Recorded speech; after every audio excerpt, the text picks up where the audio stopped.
For centuries, China stood as a leading civilization, outpacing the rest of the world in the arts and sciences, but in the 19th and early 20th centuries, the country was beset by civil unrest, major famine, military defeats, and foreign occupation.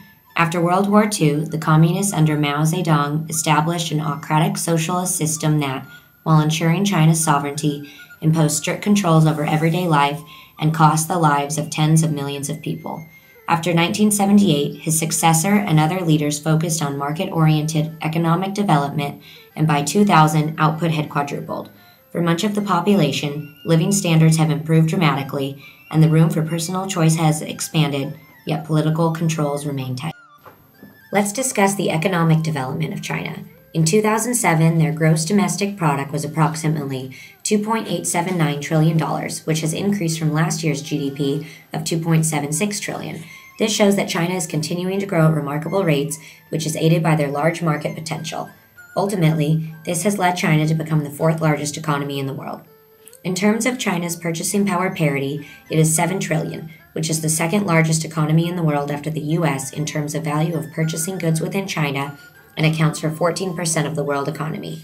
Additionally, this shows that China continues to develop and grow each year and has become one of the strongest economies in the world. Taking a closer look at GDP, we found that China's GDP growth rate was 11.4% in 2007, which increased from 11.1% in the previous year. This is definitely good news for businesses and the Chinese economy, as it has increased in the last 12 years, as well as being the fifth year in a row with double-digit growth. The GDP growth rate is the most important indicator of economic health.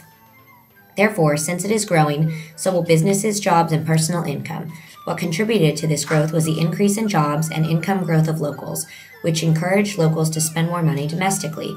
Additionally, the growth rate has increased due to the increase in imports, which grew to 31% in the last quarter. This is good for businesses looking into investing in China by importing goods. However, these benefits don't come without risks. Although China's economic growth remained strong in 2007, the economy appears to have slowed down in the second half of the year. First of all, this was due to lower contribution of net exports because external demand slowed, and also because stronger domestic demand. This definitely can be a problem for businesses in the future if people globally aren't purchasing Chinese products. Additionally, inflation, primarily in food and oil products, have caused the GDP growth rate to slow. Lastly, it is expected that the weakening global growth will ultimately have an effect on China's GDP growth.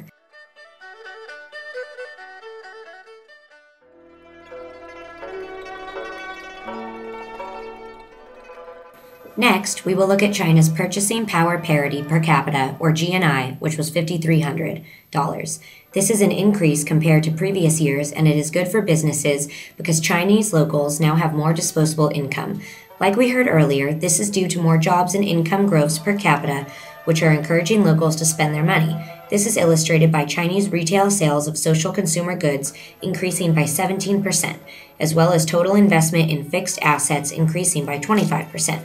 These numbers are good for businesses because it shows that the Chinese are willing to spend this new income domestically.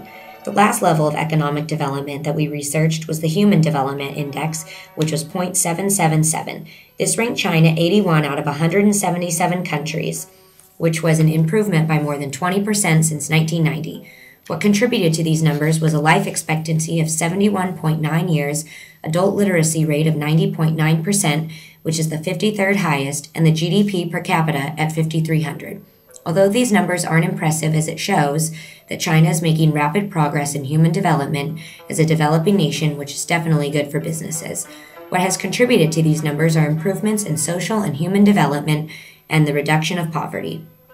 However, these improvements are also accompanied by some problems that need to be addressed in the future and are important for businesses to know before investigating.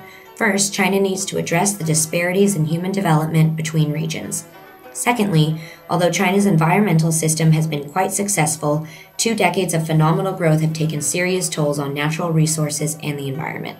Lastly, China needs to sustain adequate job growth for tens of millions of workers laid off from various jobs. China is a market-oriented economy, which has a rapidly growing private sector and is now one of the key players in the world economy. It is very impressive that China has the second largest economy since they have nearly 50 million people who are unemployed in urban areas and even more in rural areas. Although the country is opening up to foreign business, 1/3 of their economy is controlled directly by state. Of China's GDP, 70% of it is produced in the private sector, with agricultural and industry make up of the majority of it and employing over 70% of the workforce. In other words, over 560 million people work in agriculture or some industrial job.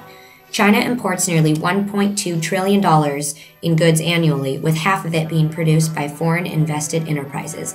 The other half is produced by counterfeits. Okay, maybe not, but counterfeiting is a big problem in China, who produces over 70% of the world's counterfeited goods, resulting in U.S. losses of around $250 billion. Chinese imports are at $900 billion, which gives them a surplus of nearly $300 billion a year. Maybe the U.S. should take some notes from them.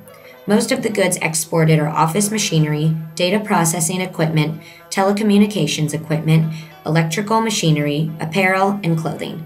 It is important to note that 21% of China's exports are going to the U.S., and since our economy is not doing so hot right now, it could pose a potential risk, since we might not be buying as much anymore. Some of the other risks for businessmen investing in China is their one-child policy, which has made them one of the most rapidly aging countries in the world, their pollution, and their dependency on coal and oil as energy. This has also led to face major power outages. It is reported that 26 out of China's 31 provinces face consistent power shortages. China's political party is the Communist Party of China, which was founded in 1921. No realistic opposition parties exist, and political dissidents are rigorously discouraged.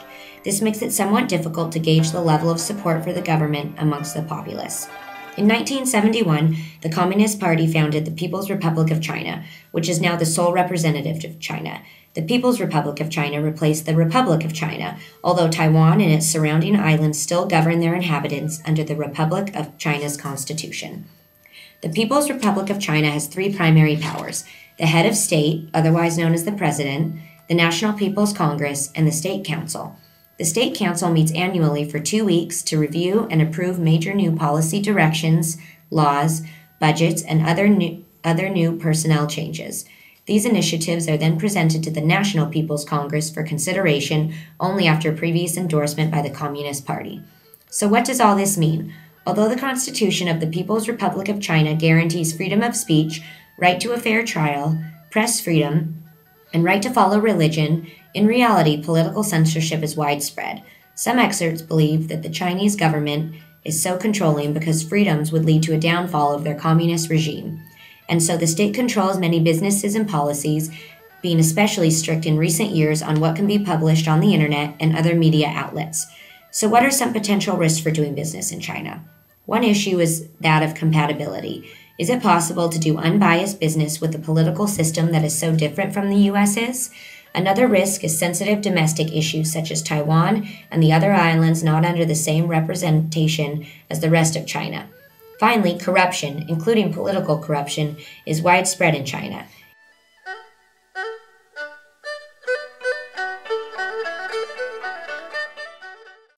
Some legal risks that businessmen face when dealing with China is unintentional violation of local laws due to excessive discretionary that authorities of customs administrative systems in China.